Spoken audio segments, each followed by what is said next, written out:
Se esta mensagem tocar seu coração, se inscreva no canal e compartilhe este vídeo. Precisamos despertar a igreja. Há algo profundamente perturbador acontecendo nas igrejas desta geração. Uma hipocrisia silenciosa que corrói os alicerces da fé. Vemos pessoas que sabem a Bíblia de cor, mas vivem como se nunca a tivessem lido. Cristãos que pregam a santidade com eloquência, mas praticam o pecado em segredo, quando ninguém está olhando. Homens e mulheres com a Bíblia nas mãos, mas com o diabo no coração, planejando o mal, nutrindo a inveja, se recusando a perdoar. Nunca tivemos tanto acesso ao conhecimento bíblico. Seminários online, bíblias de estudo, pregações 24 horas por dia. E ao mesmo tempo, nunca vimos tão pouca transformação genuína. Nunca tivemos tantos pregadores e tão poucos exemplos vivos do que pregam. Nunca tivemos tantos que se dizem crentes e tão pouca santidade prática no dia a dia. Charles Spurgeon, o príncipe dos pregadores, já alertava no século XIX. Conhecimento sem obediência não salva ninguém. Você pode conhecer a Bíblia inteira e ainda assim estar perdido. Ele entendia que a verdadeira prova da fé não está na quantidade de informação que acumulamos, mas na profundidade de nossa obediência. Como ele mesmo disse, a Bíblia que está caindo aos pedaços geralmente pertence a alguém que não está. A sua vida está se desgastando pelo Evangelho ou apenas a capa da sua Bíblia? Spurgeon também nos lembra: a fé que não opera não é de modo algum a fé da família de Deus. Uma fé que não muda suas segundas-feiras, não tem poder para salvar sua alma. Hoje a palavra está em todo lugar, mas de forma superficial. Está nos vídeos, nas redes sociais, nas legendas, nas camisetas, mas o problema nunca foi citar a Bíblia. O desafio sempre foi viver a Bíblia. Ter a Bíblia no perfil da rede social não faz de você um cristão. Viver a Bíblia, sim. Santidade não é um versículo na bio, é uma vida no altar. Muitos se tornaram mestres da teoria e analfabetos da prática. Pregam sobre o amor de 1 Coríntios 13, mas não perdoam a ofensa de um irmão. Falam de santidade, mas convivem com o pecado escondido, com a pornografia no celular, com a fofoca no trabalho, com a avareza no coração. Cantam sobre o céu, mas vivem desesperadamente como se esta vida fosse tudo o que existe, acumulando tesouros que a traça e a ferrugem consomem. Spurgeon também nos advertiu sobre o perigo do pecado oculto. Sussurre um pecado no ouvido do diabo e ele o anunciará nos telhados. Aquele pecado que você acha que ninguém vê está moldando seu coração e te afastando de Deus. Jesus disse em Mateus 15, verso 8, "Este povo me honra com os lábios, mas o seu coração está longe de mim." Essa palavra é uma faca que corta a nossa alma hoje. É o retrato de uma geração que aprendeu a performance da adoração, mas esqueceu a essência da rendição. O coração que está longe de Deus é aquele que canta no domingo e engana o cliente na segunda. É aquele que ora em público, mas oprime sua família em privado. Essa é a tragédia da igreja moderna, uma fé de lábios sem vida no altar. E Deus não está buscando sua performance. Ele não se impressiona com suas palavras bonitas ou com sua teologia perfeita. Ele busca corações rendidos, corações quebrantados. Se você sente que esta palavra fala com você, não se desespere. Há esperança no arrependimento. Pare por um momento. Respire fundo e em sinceridade diga a Deus: Senhor, eu não quero apenas conhecer a Tua palavra, eu quero vivê-la. Estou cansado de ser um cristão de aparência, quero ser um discípulo de verdade. E se esta mensagem te desperta, não aguarde para si. Compartilhe com alguém, não por um simples clique, mas como um ato de amor e urgência. Talvez através de você, outra vida seja transformada e a igreja comece a viver a verdade que tanto prega. Satanás não se importa se você vai à igreja, contanto que você não mude. Ele não teme um crente que lê a Bíblia, mas teme um crente que vive o que lê. A presença no culto não o ameaça, mas a prática da palavra o apavora. A tentação no Éden começou com o uso distorcido da palavra. Satanás perguntou: foi assim que Deus disse? Ele não negou a palavra, ele a distorceu. Eva conhecia o mandamento, mas não o praticou. O conhecimento sem obediência abriu as portas do pecado para toda a humanidade. Aquele único ato de desobediência, de ouvir a dúvida em vez de confiar na ordem, ecoa através dos séculos. E essa história continua se repetindo hoje, de formas mais sutis, mas igualmente devastadoras. Há cristãos que falam de Jesus, mas vivem como Judas, trocando a intimidade com o Mestre por 30 moedas de prata de aceitação social, prazer momentâneo ou ganho pessoal. Conhecem o versículo, mas negam o poder dele em suas vidas diárias. Paulo advertiu em 2 Timóteo 3, verso 5, têm aparência de piedade, mas negam o seu poder. Que poder é esse? O poder de transformar o caráter, de quebrar correntes de pecado, de amar o inimigo, de perdoar o imperdoável. A aparência de piedade são as fotos na igreja, os versículos na bio, o vocabulário gospel. Mas a negação do poder é o coração que se recusa a mudar. A Bíblia não é um livro de citação, é um espelho de transformação. Não foi dada para você vencer discussões teológicas, mas para que sua vida seja transformada por ela. Tiago, capítulo 1, verso 22 diz: sejam praticantes da palavra, e não apenas ouvintes, enganando-se a si mesmos. Olhar no espelho da palavra, ver a mancha da impaciência, da amargura, da mentira, e simplesmente virar as costas e viver como se não tivesse visto nada. Isso é auto-engano. Há muitos enganados dentro da própria igreja. Pessoas que confundem informação com conversão. Acumulam conhecimento bíblico, frequentam seminários, leem todos os livros, mas nunca se renderam verdadeiramente. Os fariseus conheciam as escrituras de cor, mas não reconheceram o verbo vivo diante deles. O Evangelho não é um conhecimento para decorar, é uma cruz para carregar. E a cruz é pesada, ela exige renúncia.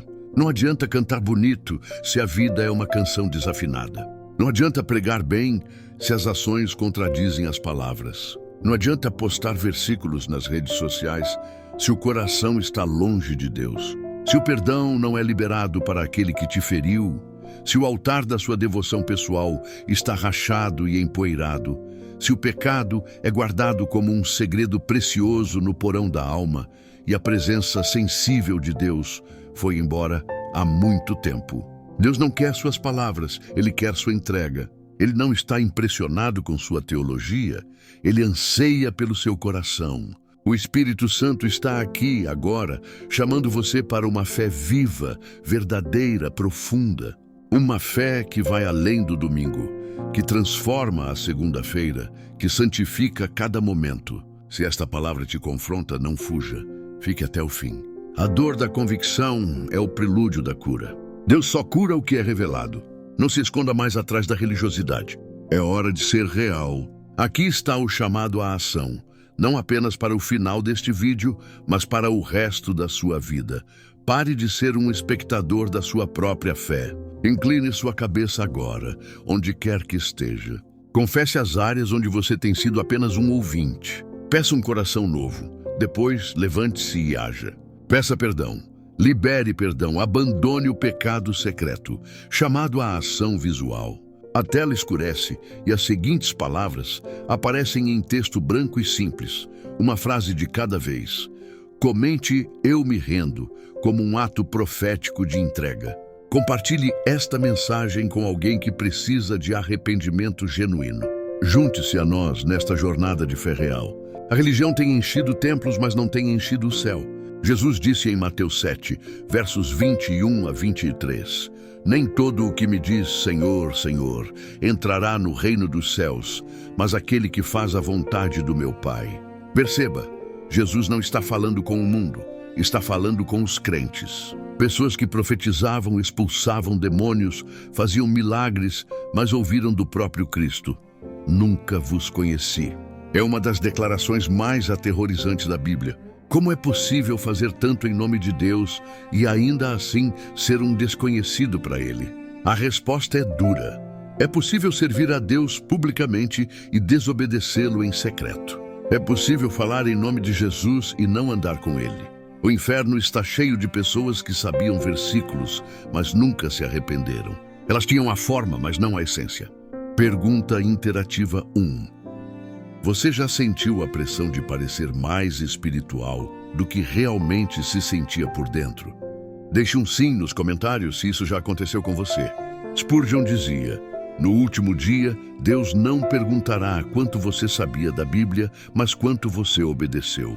O conhecimento infla, mas é o amor e a obediência que edificam. Muitos hoje usam a Bíblia como uma arma para julgar os outros, quando deveriam usá-la como um espelho para si mesmos. A palavra não foi feita para apontar o pecado dos outros, mas para revelar o nosso.